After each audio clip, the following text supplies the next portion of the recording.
feels like it's a great description of a first meet. Yeah, and I hadn't met him up to then. It was even a while before I met him. Wasn't really interested in,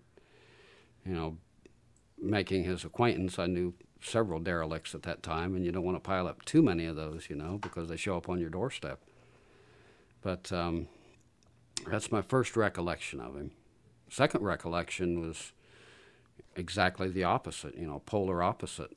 It was right after Townes Van Zandt's song Poncho and Lefty was recorded by Willie and Merle.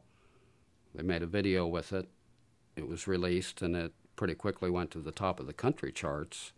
And Townes had asked me to help him go through his catalog and pick out some songs to send to Ray Charles, because Ray Charles's people were interested in having Ray record a Townes Van Zandt song, since Willie and Merle had just had a hit with one.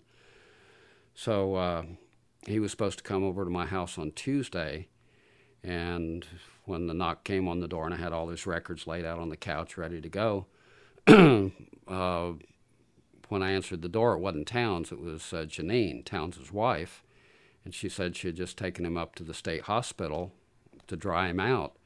And so I went through the records with Janine and picked out a couple of songs to send up to Ray Charles. One of them was No Place to Fall, and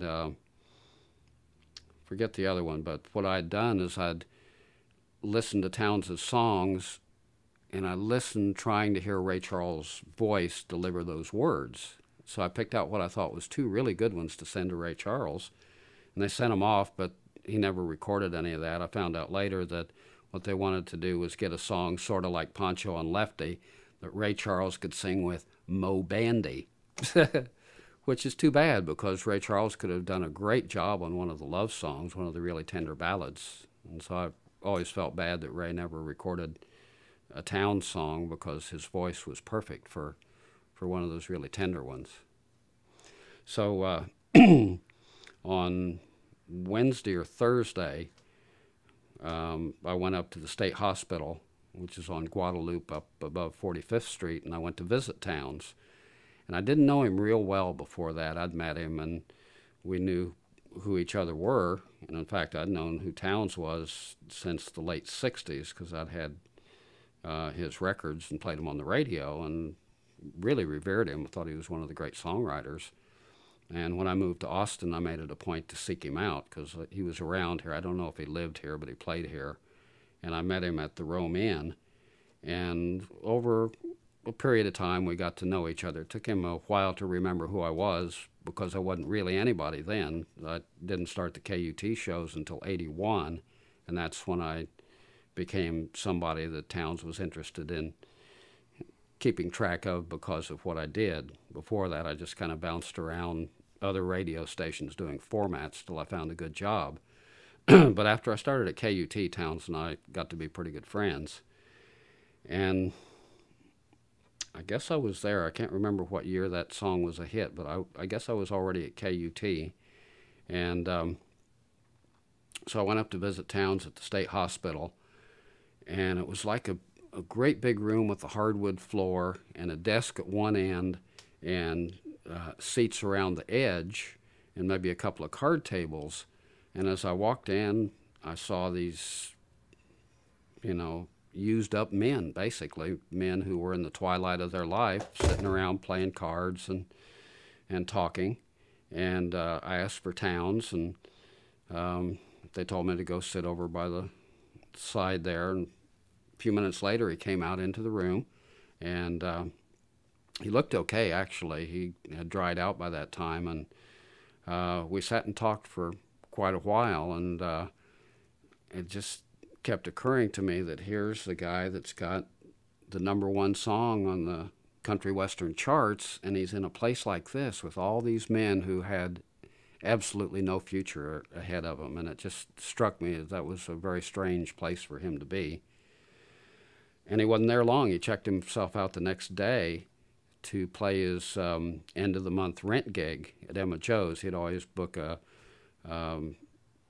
night at Emma Joe's right at the end of the month, because he knew he could make enough money with that one gig to pay the rent, and he didn't have to worry about the rent. So he actually even called it his rent gig. So he got out of the state hospital, was doing his show, and he was kind of stumbling through it. He was sober, but he was kind of weak. You could tell that he was weak. And Janine was actually heckling him from the bar. I mean, it was the strangest thing to see her heckling her husband on stage, you know. You'd want that to stay at home.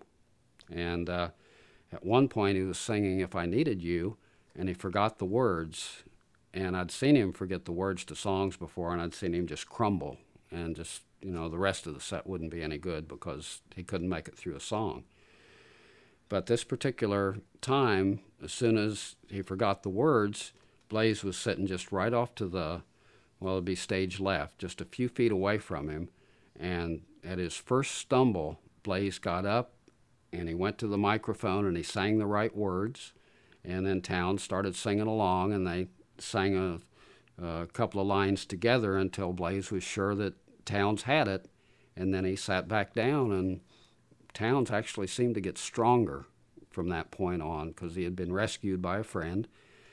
And that was the first time I realized that Blaze really did have some character to him, and that he was a caring person and was there to help his friends if he could.